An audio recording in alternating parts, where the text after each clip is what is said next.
Dear Mama Colleen, masasabi mo na lang pala talaga sa sarili mo na pwede pala yun. Kasi akala ko sa mga pelikula o drama ko lang ito napapanood. Nangyayari din pala ito sa totoong buhay. Katulad ng kwento ko ngayon. Mama Colleen, ako po uli ito, si JM, 28 years old. Matapos nga po na i-share ko sa inyo yung unang kwento ko noon, na nakita ko na nakikipagtalik sa iba ang partner ko na si Lorraine, at ako na mismo ang umalis at hiniwalayan ko na siya. Dumating nga pala sa point na nabuntis yun ang kapatid ni Bilas na si Vince, at hindi naman siya pinanagutan. Mama Colleen, nagtanim po talaga ako ng galit noon kay Vince, at sinabi ko na makakaganti din ako sa kanya. 8 months pa lang po nung naghiwalay kami ni Lorraine, at sa Laguna na po ako nagstay. Gumawa po ako ng dummy account para po ma-stalk ko sa Facebook si Vince, at doon ko po nakita na may bago ng girlfriend ang damuhong si Vince. Oh no! Ang ginawa ko, inad ko po yung girlfriend ni Vince at nag-chat ako. Sabi ko, hello, good evening. At hindi naman ako nabigo dahil nag-reply kaagad siya sa akin. Hi, good evening too. Sabay, sinabi ko na ikaw ba yung girlfriend ni Vince? Sumagot siya ng, yes. Why? At wala nang paligoy-ligoy pa na sinabi ko sa babae na alam mo ba na may anak na yang si Vince? Oh no! Nagulat siya sa sinabi ko. At sinundutan ko pa na mahabang istorya. At kung gusto mo na malaman ang buong storya, pwede tayong magkitang dalawa at sa personal ko sasabihin sa'yo lahat-lahat. Pero wag mo na lang sabihin kay Vince dahil kilala niya ako. Nagtanong siya ng sino ka nga ba? Sabi ko, ako lang naman, yung tinraidor ni Vince at nang kinakasama ko pa. Yung kinakasama ko na binuntis niya, kaya naghiwalay kaming dalawa. Noong una natatakot siya baka daw kung ano ang gawin ko sa kanya. So sinabihan ko siya kung gusto mo magsama ka pa ng pulis kung hindi ka sigurado sa akin. At doon ko nga nakuha ang tiwala niya. Kaya pumayag naman po siya na makipagkita sa akin. Sa Cubao. Sa Cubao kami nagkita sa isang coffee shop. Itago na lang natin siya sa pangalang China. Magandang babae siya. 5'6" ang tangkad niya at morena. Habang nagkakape kami ay ikinuwento ko na sa kanya ang mga nangyari sa amin sa Bicol. Hindi ko na rin napigilan ang patak ng luha ko noon, Mama Colleen. Masakit pa rin kasi talaga ang ginawa sa akin ni Vince at ni Lorraine. Alam mo yun na kahit 8 buwan na po ang nakalilipas, habang nagkikwento ako sa girlfriend ni Vince ngayon, hindi ko talaga mapigilang umiyak. Hindi ko maitago ang sakit, Mama Colleen eh. Hanggang sa pinapakalma na ako ni China. Habang hinihimas niya ako sa likod ko at sinabi niyang, move on ka na, kuya.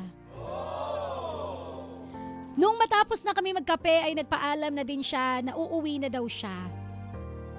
Nagpaalam na din ako, Mama Colleen, at sinabi ko na mag-iingat ka sa pag-uwi. Simula ng gabing yon, naging madalas na ang pag-chat-chat niya sa akin.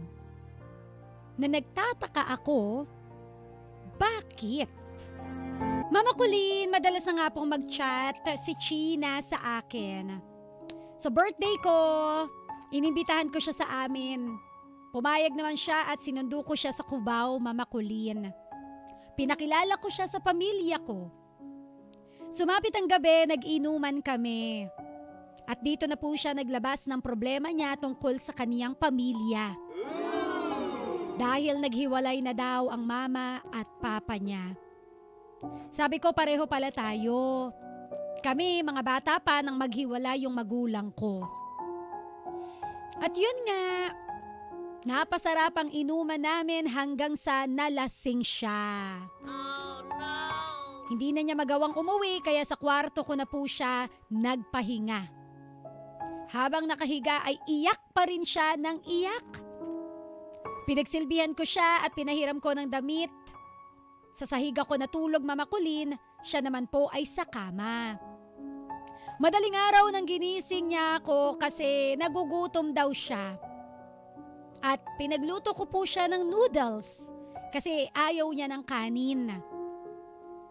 Nung matapos na siyang kumain, sinabihan niya ako na, bakit siyan ka natutulog? Pwede ka naman dito sa tabi ko. Pumayag naman ako, Mama Colleen. At sa pagtabi ko, nagulat ako nang niyakap niya ako bigla at sinabing, ang bait mo pala. Kaso, sinayang ka lang. Gusto mo ba tayo na lang? Mama Colleen, nabigla ako sa tanong ni China. Gusto mo ba tayo na lang? Diretso ko siyang tinanong, lasing ka pa ba? Alam mo na may boyfriend ka, papatol ka sa akin? Mabait lang talaga ako sa tao, lalo na sa mga babae. Pero yung feelings mo na yan, itigil mo yan. Yun ang sinabi ko eksakto sa kanya. Bigla niya akong hinalikan, Mama Colleen. At agad ko naman siyang naitulak. Kung tutuusin, kung sasamantalahin ko yung nararamdaman niya, ay paraan ko na ito para makagante kay Vince. Ngunit pinairal ko pa rin ang respeto ko sa babae. Pinagsabihan ko siya na wala akong nararamdaman sa'yo kasi kaibigan lang kita at hindi tayo pwedeng humantong sa gusto mong mangyari. Oh no! Hindi ko alam, Mama Colleen, kung bakit siya nagkagusto sa akin. Pero isa lang ang ipinatatak ko sa isipan niya, na kahit ganun pa man ang ginawa sa akin ni Vince, hindi ko yun para gawin sa'yo kahit kailan. Kasi balang araw, magiging kwento na lang tayo at isa ito sa magpapaganda ng kwento ko. Ang tanging sagot niya sa akin ay, wow, sorry naman. Kung tutusin, Mama Colleen, kung isa ibang lalaki pa ito ay matutokso ka agad. Pero iba ako, Mama Colleen. Malaki ang respeto ko sa babae sa totoo lang. Bumalik ako sa sahig na hinihigaan ko at sinabi ko na matulog na tayo. Maaga pa kitang ihahatid kinabukasan. Nag-alarm ako ng 6:00 para makapagluto ng almusal namin. Naghilamos lang si China. Pinahiram ko siya ng damit kasi sabi niya pag uwi na lang daw siya maliligo sa kanila. Pagkakain ng almusal ay nagpaalam na kami sa parents ko at hinatid ko na siya sa Cubao. Nagpaalam siya sa akin at sinabi na maraming salamat po sa lahat, kuya. Ang sagot ko, wala yon. Basta magpakatino ka lang, okay na sa akin yon. Binalikan niya ako ng ngiti, sabay sabing, bye. Mama Colleen, ang sama ng loob na itinanim ko kay Vince ay hindi ko na pinairal. Opo, bala ko talaga na gantihan siya nung mga oras na yon. Ngunit nung makilala ko po si China, yung girlfriend nga ni Vince ngayon, ay naawa po ako sa babae. Dahil bukod sa bata pa, baka ako pa ang makasira ng pagkatao niya. Naisip ko na wala naman siyang kinalaman sa ginawa ni Vince. Bakit ko siya idadamay? Magiging biktima lamang siya kung sakaling gagawin ko yun sa kanya. Oo, makakaganting ako kay Vince pero nakakaawa yung babae. Kaya ginawa ko na lang ang mas tama. Hindi ko na lang kinampihan ang sama ng loob ko, tulad nga ng sinabi ni China na mag-move on na lang daw ako. May point naman kasi. Matagal na naman yon at nangyari na o nakaraan na. Mama Colleen, ang dilema ko lang naman ngayon. Gusto kong humingi ng tips kung paano po ba ako makakapag-move on. Actually, 1 year na po. 1 taon na po pero andito pa rin yung sakit. At pag biglang naaalala ko ang lahat, hindi pa rin mapigilan ng aking sarili ang pagluha. Kaya sana po ay mapayuhan niyo ako kung paano nga ba mag-move on. Muli, ako si JM, 28 years old ng Laguna. At ito po ang part 2 ng aking Heart to Heart with Mama Colleen. Real talk! There's no easy way of letting go po talaga. At real talk, may kanya-kanya po tayong panahon ng pag-move on. May mga tao na 1 linggo lang nakapagpalit na agad ng jowa, parang nagpalit lang ng panty. May mga tao na 5 buwan okay na sila, may mga tao na 1 taon bago sila maging okay. Again, kanya-kanya po tayo ng proseso kung paano tayo makaka-move on. Kanya-kanya tayo ng panahon kung kailan natin masasabi na okay na tayo. Siguro number 1, no, para maka-move on ka, stop comparing yourself to others. Bakit sila nagawa nilang mag-move on? Parang ang bilis lang para lang umebak. Bakit ako hirap na hirap ako? So stop comparing yourselves. You have your time. Meron kang panahon, sariling panahon, para masabi mo na okay ka na. Again, there is no easy way of letting go. Sabi nga ni Maring Jonah. Just go on. Try your best to move on. Live day by day. At lagi mong itatak sa isip mo na wala na talaga. Ikaw na rin naman ang nagsabi na tutuldukan mo na kung ano man yung relasyon mo kay Lorraine. Hindi mo na kayang bumalik sa kanya. Gawa nga na hindi mo matanggap yung nagawa niya sa'yo. So yun yung gawing mong motivation every day. Unless na lang, meron pa kasi sa puso mo na parang gusto mong buuin kung ano man ang meron sa inyo ni Lorraine. Kasi imaginein mo, di ba? Si Lorraine mahal na mahal mo. Sa kabila ng lahat, hindi ka naging sapat sa kanya.